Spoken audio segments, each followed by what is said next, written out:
Bienvenue à la partie 4 de ma série Tout sur le vélo électrique. Aujourd'hui, nous allons couvrir ce que vous devez savoir sur les différents systèmes d'engrenage et d'entraînement que l'on trouve sur les vélos électriques. Nous commençons juste après ceci.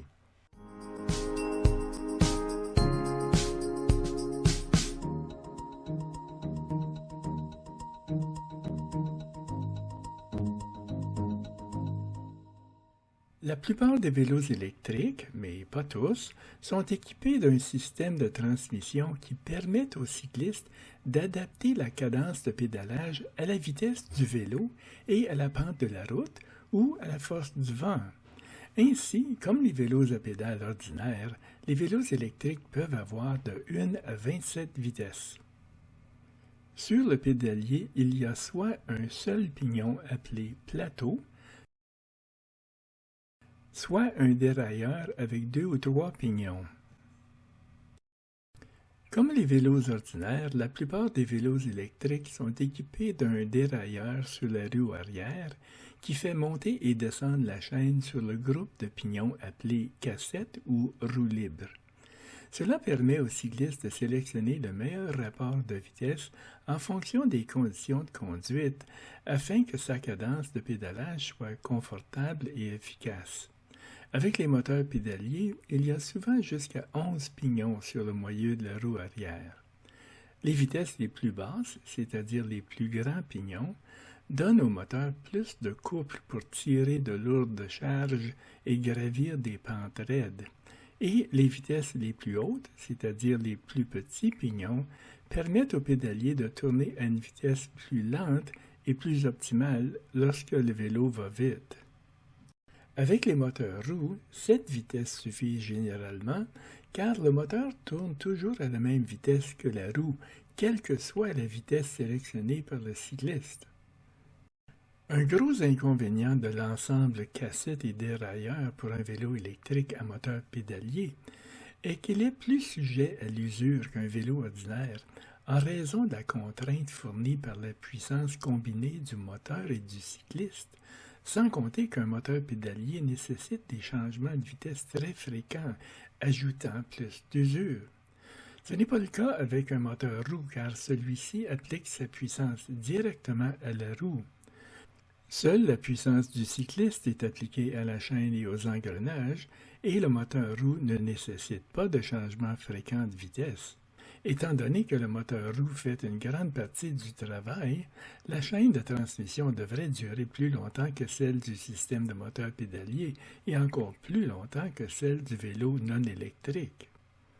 Chez les vélos électriques à moteur roue et à moteur pédalier, le dérailleur arrière est susceptible d'être endommagé par un choc contre un trottoir haut ou par une chute. Parfois, une chute déforme non seulement le dérailleur, mais aussi la partie du cadre à laquelle il est fixé. Dans ce cas, la seule solution est de confier le vélo à un mécanicien qualifié pour faire redresser le cadre. Bien sûr, ces problèmes peuvent se produire avec un vélo ordinaire, mais comme un vélo électrique est plus lourd qu'un vélo non électrique, les impacts sur le dérailleur sont plus sérieux. Certains vélos électriques, comme le RAD, sont équipés d'un protège-dérailleur comme sur cette photo. Si le vélo que vous envisagez d'acheter n'est pas équipé d'un tel dispositif, vous pouvez acheter un protège-dérailleur qui se fixe à l'essieu pour 10 à 15 $ chez votre détaillant de vélo. Si vous avez un vélo électrique équipé d'un moteur roue avant ou d'un moteur pédalier, le moyeu de la roue arrière est libre, donc vous pouvez opter pour un moyeu à engrenage interne. Avec ce type de système de transmission, les engrenages sont habilement cachés à l'intérieur du moyeu de la roue arrière, à l'abri de l'eau et de la saleté. Ils ne se salissent pas et ne deviennent pas graisseux comme une cassette. Ils ne se dérèglent pas, ils ne nécessitent presque pas d'entretien à l'exception d'une vidange d'huile annuelle et peuvent durer des dizaines de milliers de kilomètres. Ils sont très faciles à utiliser car ils permettent de changer de vitesse rapidement, que les pédales tournent ou non, et même lorsque le vélo est à l'arrêt. Selon la marque et le modèle, ils peuvent avoir de 5 à 14 vitesses, ce qui offre une large gamme de cadences. New Vinci, Rohloff, Shimano, SRAM, Enviolo et Sterner Archer sont les marques les plus populaires de moyeux à engrenage interne. Il existe une technologie différente, la transmission automatique pour vélo tant attendue d'Enviolo. La technologie automatique sans palier porte l'expérience de la conduite à un niveau supérieur grâce à son approche régler et oublier.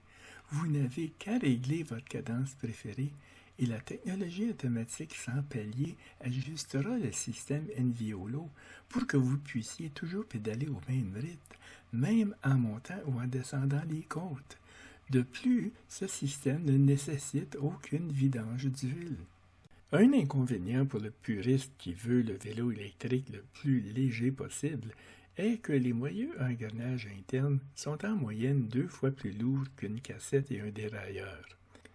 Les moyeux à engrenage interne sont coûteux, mais il arrive de les trouver sur des vélos électriques de prix moyen. Maintenant que vous souffrez d'une surdose d'informations, permettez-moi de vous lancer une autre technologie fantastique. Ce à quoi je veux en venir est un autre type de système à engrenage interne pour les vélos électriques. C'est une boîte de vitesse fermée dans le pédalier de la bicyclette.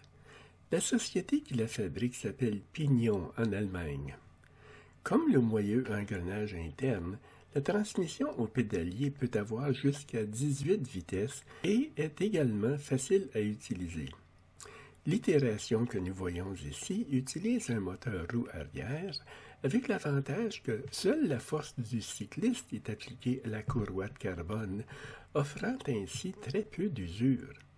De tous les systèmes que j'ai vus jusqu'à présent, c'est probablement la combinaison la plus fiable que vous pourriez trouver.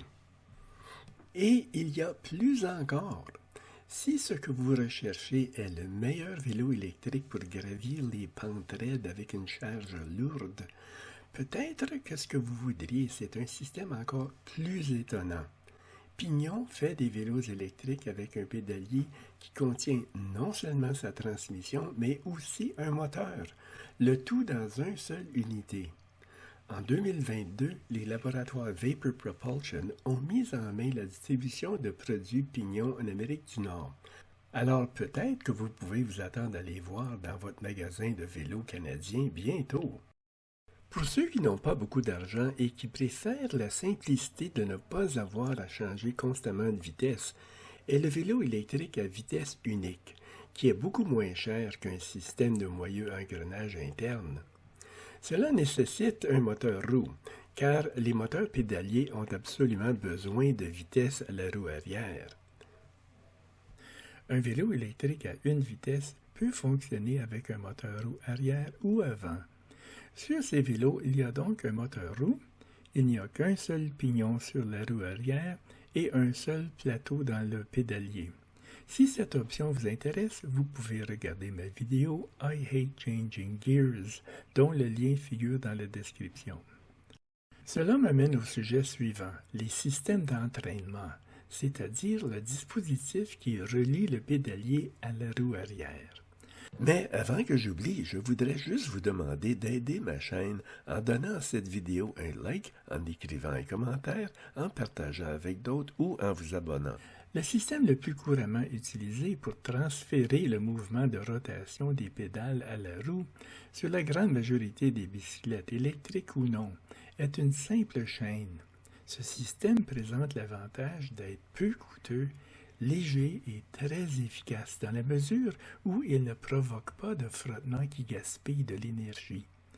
Elle est si efficace que moins de 5% de l'énergie du cycliste et du moteur est perdue par la friction. L'inconvénient est que la chaîne et le dérailleur doivent être réglés de temps en temps. Le plus ennuyeux est que pour nettoyer le système d'entraînement de façon idéale, il faut y mettre beaucoup de temps et d'efforts. Si vous ne nettoyez pas et ne huilez pas fréquemment la chaîne et les pignons, ils s'usent rapidement. Il existe un autre système de transmission que vous verrez surtout sur les vélos haut de gamme, mais que vous devriez envisager si vous avez l'argent et le désir d'avoir un vélo qui nécessite peu d'entretien. Il s'agit de la transmission par courroie en carbone. Au lieu d'une chaîne composée de maillons métalliques, une courroie en carbone est constituée d'une seule pièce sans aucune fente sur toute sa longueur. Les avantages de la courroie sont qu'elle est plus légère qu'une chaîne, elle est silencieuse, elle n'a pas besoin d'être huilée, elle ne nécessite qu'un léger brossage avec une brosse à dents de temps en temps et elle ne s'encrasse pas de boue comme le ferait une chaîne.